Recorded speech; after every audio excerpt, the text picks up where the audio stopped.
Did you know a woodpecker can strike a hard surface 20 times per second and several thousand times a day without ever getting hurt?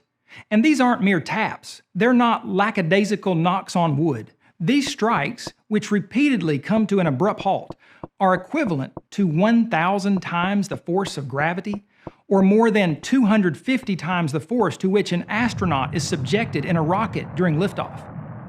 I once saw my oldest son, when he was 7 years old, playing a game of kickball, run full speed face first into a tree, accidentally, of course. I cringed in pain for him. Why? Obviously, because he wasn't designed to take such a pounding with his head.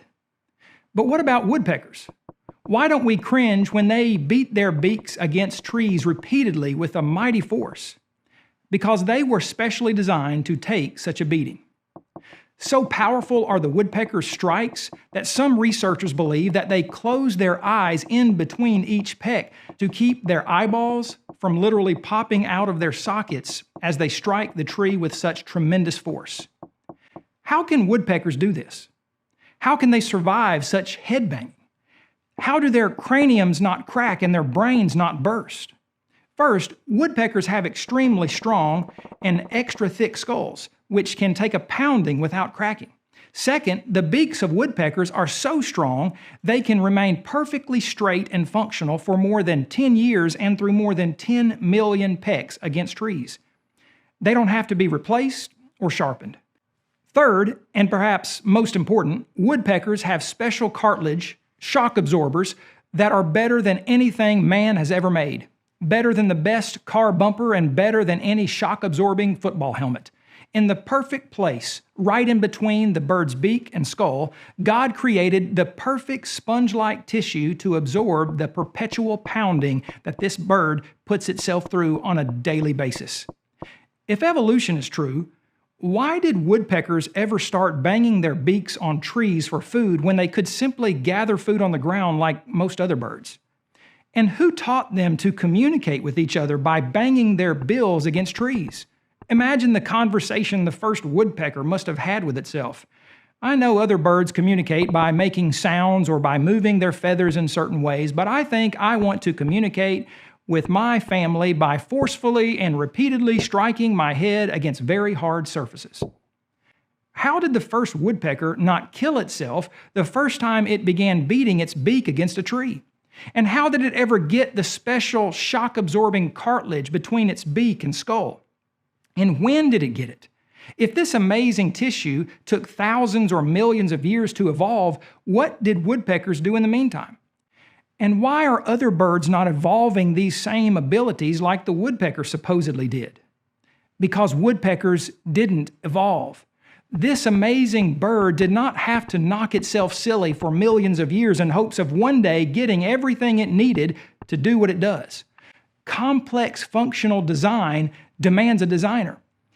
And the woodpecker, with its strong, sturdy beak, thick skull, and remarkable shock absorber, the best on the planet, testifies to the existence of the grand designer, God. مخلوق قد لا يصل حجمه إلى نصف كف اليد، يثير ضجيجا في الغابة كما لو أنك في ورشة نجارة. 20 نقرة في الثانية بقوة تزيد 20 ضعفا عن ضربة الملاكم القاضية. يكرر ذلك 12,000 مرة في اليوم الواحد و80 مليون مرة طيلة حياته. رأسه الذي بحجم حبة الجوز في مواجهة مباشرة مع هذه القوة الضاربة يتحمل 15 ضعف الضغط الذي يتحمله رواد الفضاء والطيارون الحربيون، فلا يصيبه ارتجاج ولا تنفصل شبكية العين ولا حتى يصيبه صداع. نظام تشغيل في داخل هذا الرأس يجعلك تتأمل مليا في بديع خلق الله. دفع العلماء إلى محاولة تفسير هذه المعجزة البيولوجية لعلهم يستفيدون منها في هندسة وتصميم الأدوات والأشياء التي تحتك مع قوة ضغط مماثلة، إضافة إلى إيجاد حلول مثلى لرفع سوية الأمان في حوادث اصطدام السيارات والدراجات، ناهيك عن الخوذة المخصصة للاعبي كرة القدم الأمريكية وغيرها من الاختراعات. في التشريح والمراقبة وجدوا أن تركيب دماغ نقار الخشب مكون من عظام إسفنجية مرنة، كما أن فكه الأسفل أطول من العلوي، الأمر الذي يمنع التأثير المباشر على الدماغ. معجزة أخرى تتمثل في تصميم لسان الطائر الطويل جدا، الذي كانوا يظنون أنه فقط لالتقاط الحشرات من عمق الشجرة، لكن تبين أن عظم دعم اللسان يلتف على طول الجمجمة وينتهي به الأمر بين العينين، وفي أقل من جزء من الثانية. ومع كل نقرة تنقبض هذه العضلات والعظام ويلتف اللسان حول الدماغ ليتشكل أشبه بحزام الأمان الذي يمتص الصدمات. كما أن هناك جفنا داخليا ينغلق بسرعة فائقة لحماية العين من الشظايا المتناثرة. تخيلوا أن هذه العملية المعقدة والدقيقة تتكرر في الثانية الواحدة 20 مرة.